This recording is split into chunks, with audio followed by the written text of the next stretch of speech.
if you're an entrepreneur, a high achiever, a world changer, a visionary, talk to me because I love supporting you however I can. Let's connect. Let's figure out what your biggest goals and dreams are. And if the marathon is a great place for you to get your message out, great. Let's make it happen.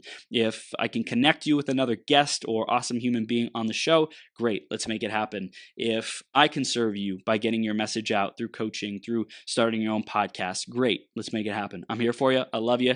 Keep shining. Keep moving forward. Chris@beyourgps.com. That's my email, or send me a message on Facebook or Instagram. Would love to connect with you there. Next up is the iTunes review of the week, and it's by Chaim K. I'm pretty sure that's how you pronounce that. Like a nav system for your soul. This podcast is aptly named GPS. The majority of men and women lead lives without a map. An overview of the big picture. This podcast will help you navigate through life and truly become your best possible self. Thank you so much, Chaim. I appreciate you. And if you want to give us a review, go to beyourgps.com/iTunes or search Becoming Your Greatest Possible Self on the iTunes store and give us a review there. Appreciate it in advance for anything you can do to support us, to let us know your feedback, what you love, what you want to see more of, how we can improve and grow the show and make it even better for you. Thank you, thank you, thank you. In this hour, we're going to be talking about the biggest lessons from creating, emceeing, and speaking at a women's empowerment event in Las Vegas that we just completed this last weekend. I believe it was the 26th and 27th of April. 26th was my girlfriend's birthday, and it was an awesome VIP evening, and we actually got to celebrate Ortal Levitan's birthday, which was the 25th. So it was a great big party, lots of fun, and incredible event, and that's why I wanted to theme today's marathon live events that change lives, because I wanted to share with you my perspective of events, how meaningful and important and significant they have been in my growth and becoming my GPS. Couldn't have done it without them. Absolutely no way in heck, not a chance, okay? Couldn't have happened. So for me, the big perspective for live events that change lives is it's a place where you can go, live events, seminars, 3-day, 2-day, 1-day workshops, whatever, right? I really love the 3-day model. It's like, that's my jam. That's my goal. That's my flow. I love doing that.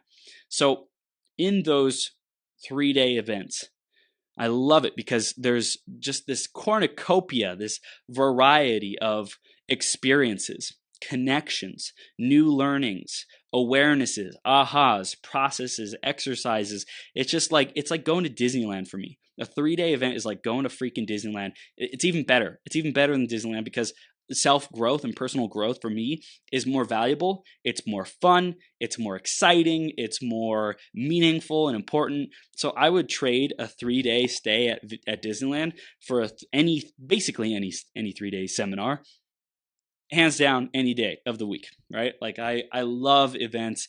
That's just my thing. Like when I love something, I go all in. Playing video games, I would be there for like 12 hours, 18 hours, 24 hours at a time, right? Like I would seriously be invested in these video games, and you could not take it away from my hands. You could not take the controllers away from my hands. You couldn't get me outside. I was like all in. I was a voracious gamer, okay? With events, it's very, very similar. I have conditioned my mind. Thankfully, I don't know if it was immediate, if it was easy, if it was hard. I'm sure I could look back, but for me, it's like a switch just flipped, and I'm like, Chris Burns and live events, they go hand in hand. This is me for the rest of my life. Speaking at live events, attending live events, learning at live events, volunteering at live events, helping to run live events. Like that is my dojo. It is so much fun and a blast. And particularly in the beginning, one of my very first type of events was Toastmasters. Well, actually before that, I was going to, in the very beginning, this was like 6 years ago, I joined a network marketing company and we were hosting events. Heidi says, yes, it's extremely rejuvenating. Love you, Heidi. Hope all is well, Superwoman. It's been forever. Hope you're taking your next big steps and just kicking butt and taking names. Would love to connect soon. So I was saying 6 years ago, I started a network marketing company, and the events that we went to were like home events. Now, basically nobody in the area, we didn't have like big parties, big events that we were going to. So we hosted our own events. So we started hosting events with 5 people, 10 people, whatever, just to share our story, share about the opportunity, share about the product. So immediately I saw it as an opportunity to get something that was missing for me, which was connection with people who I valued and wanted to be around, like people who inspired me, people who had what I wanted. Like I saw people on it was typically through online conversations through Skype in the beginning, video conversations to get connected with people, and that was my experience in connecting in new events, new experiences. So we would start hosting our own live events. And then I started going to these like 1 day or 2 day, not retreats, I'm looking for the word. It's not a workshop, but like a celebration, a yearly convention. Those are the celebrations and the conventions were huge. For me, living in Southern California, I actually lived in Chino, California for a long time. I was really in my own bubble, in my own world, and I didn't get out a lot. And I felt like I had missed out on life because of how many video games I played, how afraid of public speaking I was, how intimidated I was by people and what they thought about me. It was really tough. So to go to Vegas for a national convention for this network marketing company that I joined 6 years ago, like that was to go to Vegas was huge, to travel, to have a reason to travel, not with my parents. Oh my gosh, no way. But to go for myself, for my own personal growth, my own personal expansion and experience and adventure. That was huge. And I didn't do very much travel before. So it was like a little adventure, not a little, it was like an epic adventure just to go learn, just to go get to events because it was new. It was exciting. I was doing it with people who I loved and who I cared about.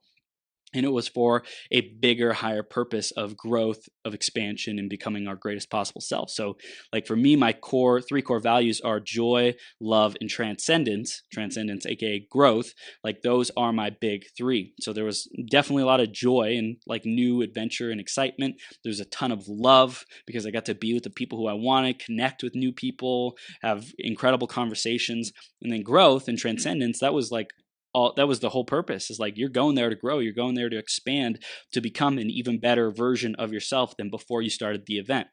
So that was like my very first experience with events, and they freaking changed my life because I got to see people on stage who were 18 years old, 19, 20, 21, 25, whatever, like that age, millennials who were kicking butt, taking names, traveling the world, driving their Mercedes, getting the car paid for, getting like everything they want, having the woman of their dreams. That was like, they got it all. Man, I got to keep coming to these because they say keep coming to these events, keep investing in myself, keep growing myself, and I can have what they got. If I do what they do, I say what they say, and I act like they act, I will get what they get every single time, right? It's like with consistency and enough time, of course, and patience. So that was my very first experience. After that, I ended up hitting a rock bottom moment in my life, feeling like I was totally biggest disappointment. I was screwing up. I was looking for the fast way to make things happen and get what I want, and it totally like broke my spirits and my heart. And I had to recover from that. I felt like had a ton of shame and like a cloud of shame and guilt, and like I was a dirtbag, like a bad person. And nothing like ever serious ever happened from it. Nothing ever went on my record. Case was dropped. Charges were dismissed. And that was like my wake up call that I had to keep going deeper. Like I got a piece of the puzzle, and there were still some things and people and environments, toxic habits and behaviors that were out of alignment with who I'm really meant to be, who I know myself as, who my parents raised me to be, etc. So after that moment, I said, let's double down on growing myself. And I started going to Toastmasters. So that was like my first more consistent live event that I went to, with 20 to 30 people every single week coming to these events to speak, to grow themselves, to be more effective leaders, communicators. And that was really, really cool. And I built that into myself. I volunteered, I served, I became the vice president of education, scheduling people for their speeches, for their opportunities and roles, became the president of the club. I was secretary. I was one of the, I think those are my three: secretary, vice president of education, vice president of education, and president. So I rose through the ranks there, and I said, well, this is cool, but it's not the epic proportion and scale and life-changing events that I have experienced. I know that there's more out there. So thankfully, one of the people in there, shout out to Shanna Chung, I appreciate you, and also Clement, Lou, love you both, superstars in Toastmasters. I was gifted a ticket to go to a Millionaire Mind experience in Southern California. And that first event like blew my mind. I invested, I think it was like $7,000 or $8,000 into a package to grow myself, get more events, and like keep moving forward. I'm like, I'm all in. Like Kyle said in the last interview, I am all in. I'm gonna do this and I'm gonna do it big. I'm gonna grow myself and I'm gonna become my best self. So I did that, and I started going to these different events. And I started getting certifications in coaching and NLP and success and like all these different things, so I could become more. And in the beginning, I thought I needed to prove that I was worthy. I thought I didn't have enough experience. I wasn't enough inherently as a human being to serve people and to be a great coach. And so that got into my coaching a lot, and the unworthiness, the imposter syndrome got in there. And of course, now looking back, I always had everything that I needed. It's just the stories and the doubt that got in the way that caused me to energetically like mess things up. Like my energy was out there wreaking havoc to take great opportunities that came my way because I had also great energy and fire and passion. On the other side of that was like the deep fear and unworthiness and doubts and all that kind of stuff. So I had to really confront that. Live events were one of the greatest things that helped me start to really take that on and confront that, because I got to have real conversations in person with people. And I don't know about you, but talking on the phone, talking on video, doing a Facebook Live, it's great. And the most powerful conversations for me have really been in person. When I'm in person sharing about my fears and the things that I am anxious about or uncomfortable with, like that's when I have felt most vulnerable. Specifically, I was on stage at an event with a transformational woman speaker who had a big following, very, very successful. And I went there, and I think there was 500 people there. There was a lot of people. And I get up on stage because I'm like the guy who's always raising my hand and wants to get on stage. And I wanted to get on stage and share and have a breakthrough and do whatever it takes. And I think it was around that time, like I had my best month in coaching up to that point, like $5,000 from coaching. I was like, this is awesome, like I can do this. And I get up on stage, and the next thing I know is like I create some kind of meaning out of the experience on stage. Basically, I think the woman who was hosting the event said nothing. I said I want unshakable confidence, and she put like planted this seed in my head that nothing is unshakable. Everything is constantly being changing or something like that. And I just remember like feeling devastated and like brokenhearted after it, like betrayed almost, like I got torn down and invalidated.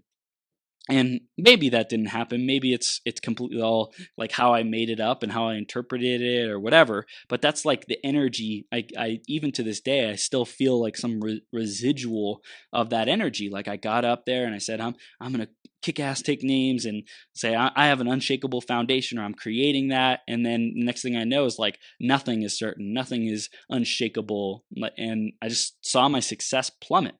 I don't know if they have to do with each other. I don't know what happened, but after that point, it was really difficult for me to succeed. I like basically crashed and burned a couple years ago as a coach, and started jumping from thing to thing, started like not sticking with something long enough to have it succeed and prosper. Maybe my fear of failure started really getting to me, and it might have been triggered by that experience on stage. Anyways, these live events have both like really, really great things that happen. And for me, that was a pretty big negative experience. Now, if you are out there and you are thinking about, should I go to a live event? Yes, you freaking should. Whatever the live event, get to it. Whatever you have locally in your city, get to it.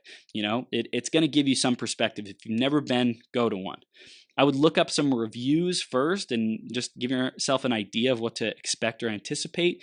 But for me, like I started going to a Millionaire Mind experience. I did a lot of experience and work in Landmark. I worked with Success Academy and Mel Cutler, got trained in NLP and hypnosis. And I just did a lot of different things to grow myself and expand and be the best version of myself. I couldn't have done that unless I had gone to live events. Yeah, sure, there's online courses and stuff like that. Go for it. If that's what you want to do, if that's your jam, or if that's your flow. It's funny, jam. It's like jam's a good thing. It's my jam, But are you being jammed? Like if you feel like you're being stopped or jammed, it's interesting. So that's my flow. That's my gold stuff. I love online as well.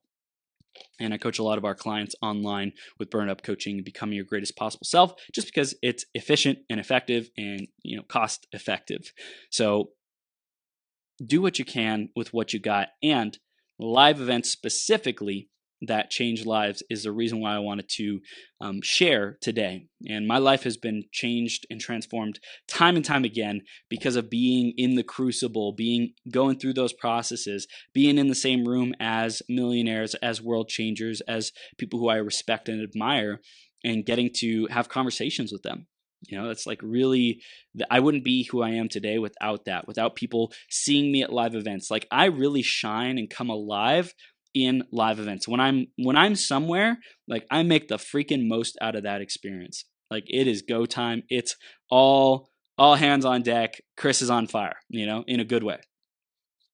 And I've found a challenge in managing the consistency, as Kyle and I were talking about, especially in the beginning, like being consistent on a weekly basis with my output, with my effort, with my work that I was creating. And so events were a really great place for me to show up and just go all in and not really have to worry about the consistency because I'm there. Like once I'm there, it's like the floodgates open. And when I'm not at events, then that took a little bit more effort and willpower and discipline to be able to produce those results. So for me, it was just more natural and easy and effortless to be on fire and alive at events because it's like the room is the energy is contagious. It's just totally awesome. So I wanted to share especially the biggest lessons from creating, emceeing, and speaking at a women's empowerment event. As I mentioned, we just got finished with Petya's event, Meant for More. Shout out Petya. And if you're thinking about next year, check it out, Meant for More. I think it's bit.ly/MFM2020. MFM, Mary Frank Mary 2020. And those are, the numbers not spelled out. bit.ly/MFM2020. That should be the event for Meant for More 2020. If you want to buy your ticket, I think the prices are still pretty low right now from the event special. We probably should change those to the early bird special. And just wanted to give you that heads up if you want to be there next year. So this event, I saw my girlfriend go from, idea to manifestation in 3 months, 3 or 4 months. And it was incredible to see that happen, to see it come to life. And I totally experienced greatness in the event. And I also saw that there was room for improvement in what we did and how we did it. So number one, biggest lesson from being at the event, being a part of the event, was really like it's so important to have leaders who set the energy, who set the tone of the event. If you have any kind of feeling, like let's say you want to put on an event, but you don't feel like your energy is like on point, I would say let someone else be the leader and the organizer. That being said, entrepreneurs who I'm talking to mostly are purpose-driven entrepreneurs who want to host your own live event. So you really just get to be aware and check in. What is my energy and what am I going to attract? I think Petty and I really have very loving and caring energy. So that's what we attracted. We attracted a ton of women who were like just super kind, super grateful, driven, motivated, and wanted to show up and connect with other powerhouse women. Like that's who we attracted. That's especially Petya was the one who attracted most of the women there. Dozens of women who were like Petya. who resonated with her values. So understand what are the core values that you're going to be attracting, and make sure you're speaking to those in the marketing for the event. For Petya, her core values are loyalty, love, generosity, abundance. She also likes to play and have fun, be in flow. So those are like caring. Those are like really powerful core values for her.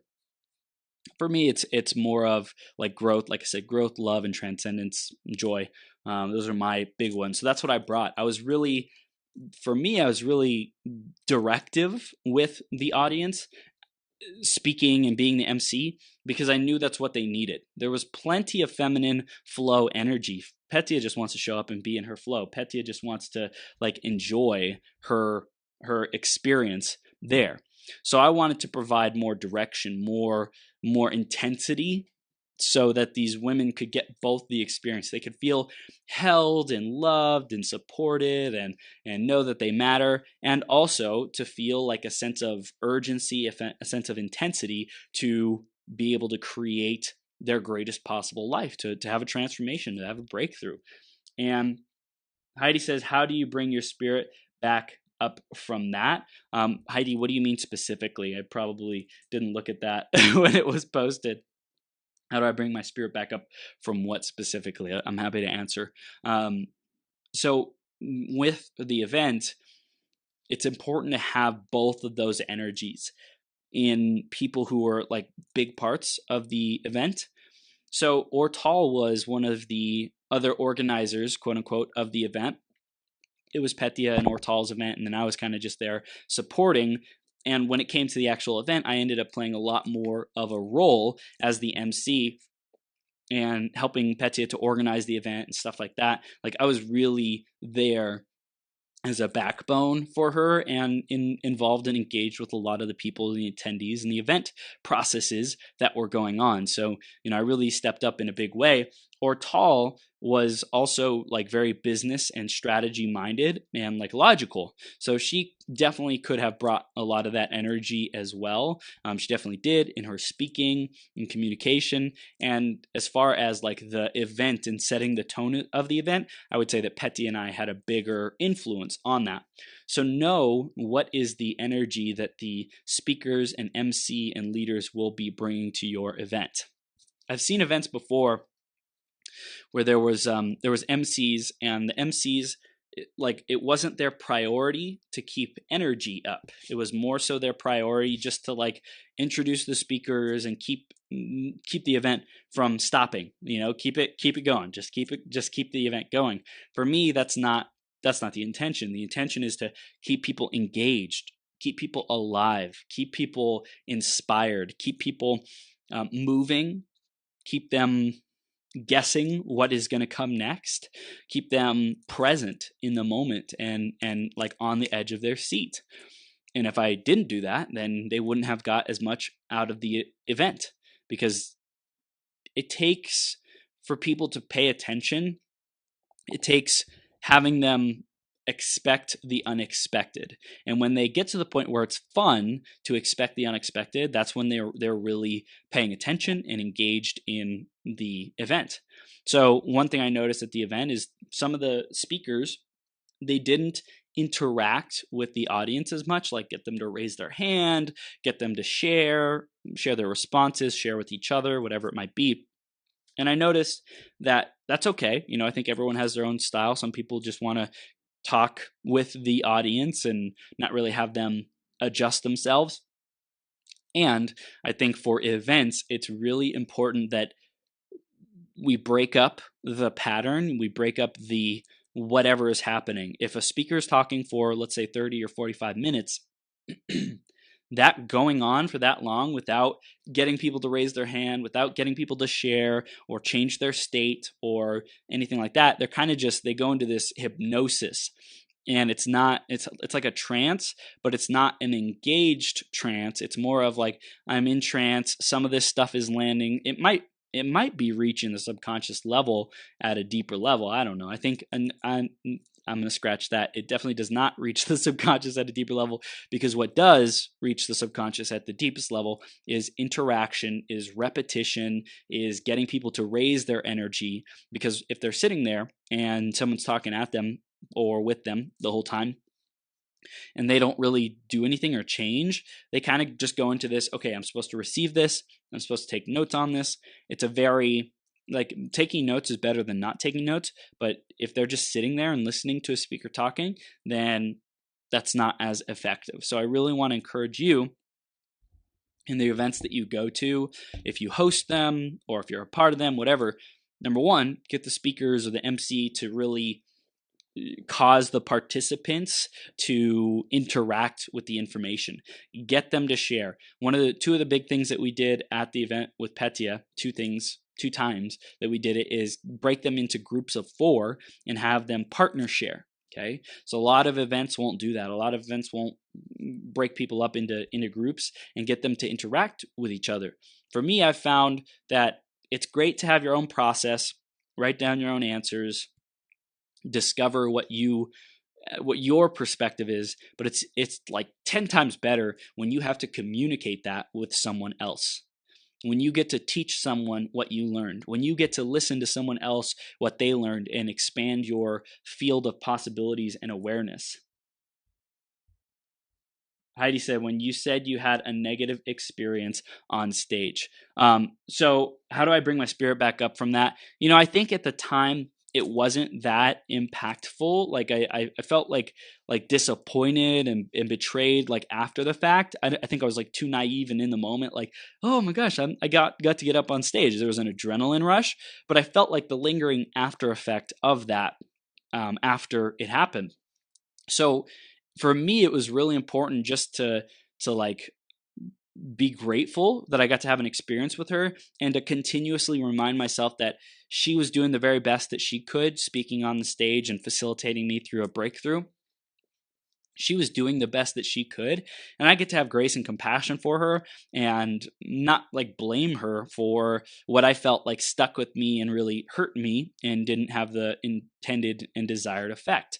I also get to take responsibility that it's not like her fault. It's totally all my interpretation and how I respond to it. So really for me, it was to remember how I respond to things is my ultimate power. It's my ultimate gift. It's my ultimate creation ability. So be aware of that. Am I totally in charge? Am I in the captain's seat? Am I being responsible for how I interpret things? So I would say that was the biggest thing that worked for me.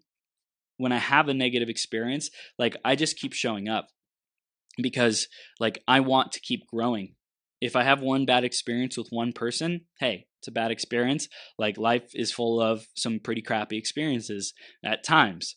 But it doesn't make, just because you have a bad experience playing baseball, just because you have a bad experience with a video game, just because you have a bad experience going to the gym, doesn't mean you quit. If you get hurt, if you did something silly at the gym and you're like, damn, why'd I do that? Doesn't mean you're going to stop and never go back again, right? Like, it's just a bad experience and you get to learn from it. So for me, it was more an opportunity to become more introspective and aware of who I was being and how I was showing up. It's awesome. Very mature. Thank you. Thank you, Heidi. And Irene says, good afternoon, everyone. As you all know, May is Mental Health Awareness Month, so always remember to love your mind a little, because there is no health without mental health. Chris Burns, thanks for these marathons. I may not be able to attend the live streams as they happen, but I enjoy the replay. God bless you. Irene says, any plans for the Mental Health Awareness Month in LA area? Please let me know. Absolutely, Irene. Thanks for jumping on, and happy Mental Awareness Month. Loving you all, people. Keep diving into your growth, your greatness, your self-expression, and taking care of yourself. Okay, keep doing that. So I wanted to get back to the biggest takeaways. So for me, it was like having those energies at the event. Petya was the flow. I was more the masculine and the pillars and the structure and the support. Doing that, we were able to provide an amazing experience for the audience. And then I was also talking about how when they have sharing opportunities, it really integrates the experience the most, right? It really, like, just 10x is it, 100x is it. I was talking about when they share with other people, that's really powerful. Now, if you want to have a true breakthrough, get someone at the front of the room and have them share their biggest takeaway. because now they share what they learned in the lesson with the audience. So the audience, number one, gets all of the breakthrough. They get to hear the wisdom. They get to hear the perspective, which is super cool. And they see it coming from someone who's just like them, who's in the audience, who's an attendee.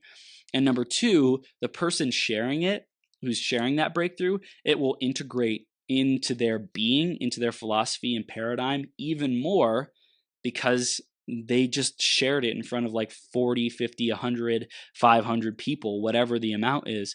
Like when you do that, it just deepens it. All right. Sharing something on stage. Here's another thing I noticed for me when I was sharing on stage, just being on stage, facilitating, emceeing, speaking, whatever, raises my vibration. I literally feel like I'm a different human being after getting done. Like after the event, I was like, man, I am on fire. I'm just a go-getter. I'm a freaking powerhouse. I am charged up.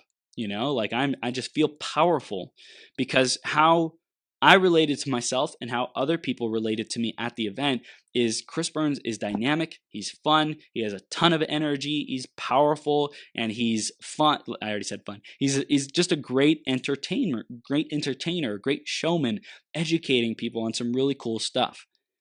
So for me, that was really, really valuable. And if you ever get on stage at a Toastmasters, if you ever get on stage at a live event or a meetup with 10, 20, 30 people, or if you get on a bigger stage with 100, a couple hundred, I don't know if it's really reasonable to try to get on a stage with thousands of people, but maybe that happens, possibly, like as a volunteer, as a participant kind of thing. But when you do that, it really changes how you see yourself. It amplifies the good that you are.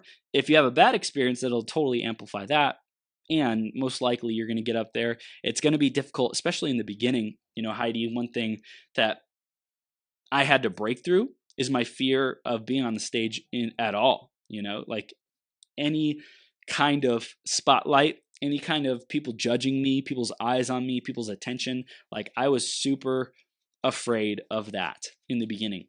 So that probably got triggered and activated and awakened of being embarrassed, being ashamed, being judged, feeling betrayed when I got on that stage in front of 500 people. And that's probably what I needed. I needed to grow through that. I needed to be able to drop that fear. Like for me, I'm pretty sure that was the biggest audience that I've spoken in front of. It wasn't like my own speaking opportunity, but I was in front of that audience and people saw me, which is like really, really powerful. I've spoken in front of like 300 people as an MC, but not like the not the keynote speaker yet. It's coming. Chris Burns is on fire. Coming. So for me, it was really important to recognize like how much of a breakthrough I had just getting on stage. So the more stages I get on, whether they are paid, which I'm super grateful for, or if it's a learning opportunity, if it's the perfect audience for me, if it's unpaid at some level, if it's for a volunteer cause, charity, whatever, like I'm grateful for that. It's an opportunity for me to show up and serve and develop my gifts. And I'm so thankful for the opportunities to be my greatest possible self. Like every time I'm in front of the stage, it's an opportunity to show up. It's an opportunity to refine, to practice, to grow just a little bit more. So that is another one of the biggest lessons from putting on the event and speaking at the event, is like how I relate to myself. It's kind of similar with these 12-hour marathons. At the end of every 12-hour marathon, I am a different human being than when I started. Like because of the guests I interview and the interactions, what I learn about myself, what I notice about myself, my increased awareness, picking up the good habits of the people I'm communicating with and interviewees, I should say. I'm like a different person. I feel aligned, charged up, my greatest possible self, unstoppable, right? And I'm also creating into existence with my speaking. And when I have the opportunity to share my perspective or doing a solo hour like this, it really makes a difference for me and how I see myself. Okay. So the more opportunities I get to broadcast a message, to deliver a message, to show up, to perform, to give people wisdom, take those opportunities, whether it's in front of 5 people or 50 or 500. Take those opportunities. Just keep stepping up. Go to Toastmasters, volunteer, and contribute how you can, because it will really make a huge difference for you and how you see yourself, your identity at the identity level. Man, it's huge, absolutely huge. So I'm just so grateful for creating that in my life, for getting speaking invitations and opportunities to speak all over the world. And this is just the beginning. Live events that change lives are such an important part of me and why I started this journey, what has kept me going in this journey, the biggest transformations in this journey. So I couldn't have done it without them, and I'm super duper grateful for them. Now, we learned a lot in this live event. And if you want support in your next live event, we're definitely going to be putting on more. We love helping people and sharing what we learned, sharing our processes and things like that to help people in their live events. So if you want to learn about what our process is, what we learned and took away in more depth, and want more guidance and coaching on your own event, definitely connect with me, Chris at beyourgps.com, or find me on Facebook or Instagram and message me there. And I'm happy to share my perspective with you about the live event experience and all that we learned, all that we grew through. It was absolutely just powerful, super duper powerful.